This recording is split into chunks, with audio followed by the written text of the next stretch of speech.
Hi there, welcome to a short video demonstrating how to use the Excel versions of the PAS and CAS forms for GCSE music. When it opens up, it should go to either this introduction page or the overview page. The introduction page just has some instructions on it and some information about how to use the forms, along with some links to the admin support guide and the difficulty level documents that you can use on the website. So when you go in here and you open up and it goes to the introduction page, you may get a message at the top asking you to enable editing, which you just need to click on. You can then use the various things to navigate around. So this goes to the overview page. This is where you can enter your centre name, centre number, and the year of submission. You can then also enter the names of your cohort with their candidate numbers and the name of the teacher assessor. The sheet will be locked to an extent, so you can only edit the cells that are coloured blue on here. You can then also indicate whether the candidate is included in the sample or not.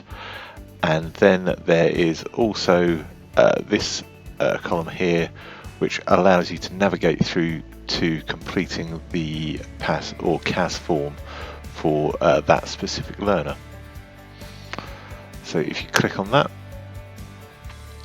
it will take you through to the PAS or CAS sheet. Again, there are cells that you can complete. Other cells will automatically populate once you complete other cells. For example, the centre name, the candidate name, those cells are locked but will automatically populate. So again, you're looking at completing the blue cells in here. So you've got a section for any other information that could be useful to the moderator.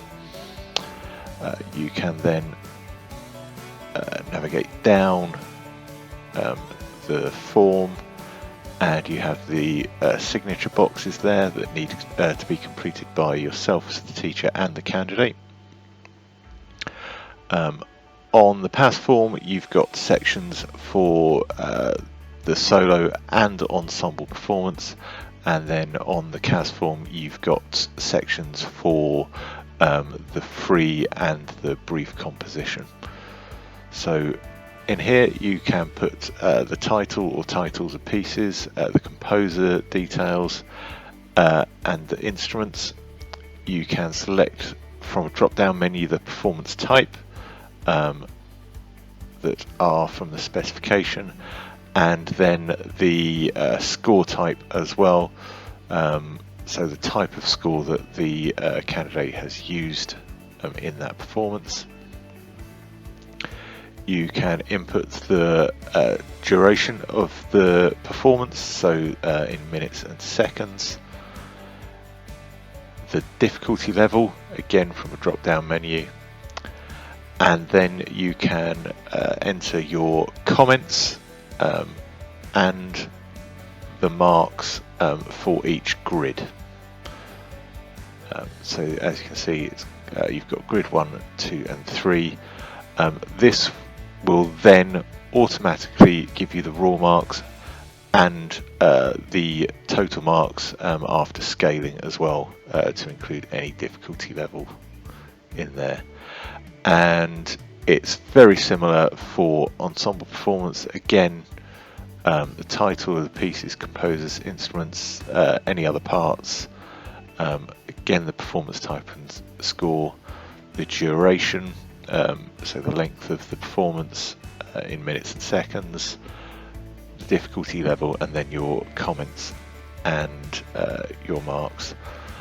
There is also the section for the difficulty level justification on each of these, where you can reference any graded music exams, the difficulty level booklet, or you can use the guidance sheet that gives descriptors for standard level performances, and then use that as a guide to see if pieces are meeting those, exceeding those descriptors, or not meeting those, and that would then give you an indication of the level of difficulty of that piece. So once you have completed that for a candidate, you can then return to the overview section, and that will bring in things like the combined length and the total marks in there as well, so you don't need to enter those on this sheet.